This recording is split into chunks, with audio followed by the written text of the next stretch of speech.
মানিকগঞ্জের ৭টি উপজেলাতেই কম বেশি হচ্ছে আগাম সবজি চাষাবাদ। বর্ষার পানি নামার পরপরই জেলার সিংগাইর, সাটুরিয়া ও সদর উপজেলার উঁচু জমিতে শুরু হয় এই আগাম জাতের সবজি চাষ।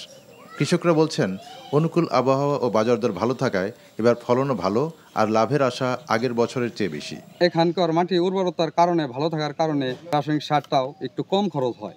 এর কারণে আমরা একটু লাভবানটা একটু বেশি। আমাদের মাটির খুব গুণ আছে, যে কোনো সবজি আমরা নিয়ে গেলে আমাদের 10 টাকা 5 টাকা বেশি। এবছর ফলনটা ভালো পাইছি, দামও বেশি পাইছি।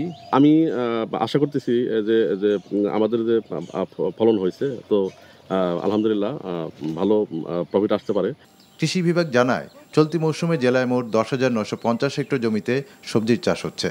এর মধ্যে 2,000 হেক্টর জমিতে চাষ হয়েছে আগাম শীতকালীন সবজি। এবছর মোটামুটি আবহাওয়া ভালো, আর আগাম লাউ অনেক বেশি করছে।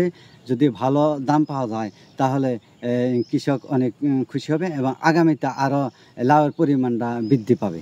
আগাম সবজি চাষে কৃষি বিভাগের পক্ষ থেকে বিভিন্ন পরামর্শ দেওয়া হচ্ছে বলে জানান এই কৃষি কর্মকর্তা।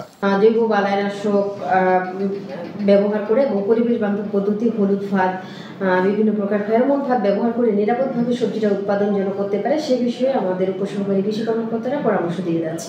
উন্নত যোগাযোগ ব্যবস্থার কারণে মানিকগঞ্জের টাটকা সবজির চাহিদাও দিন দিন বাড়ছে। NTV news desk.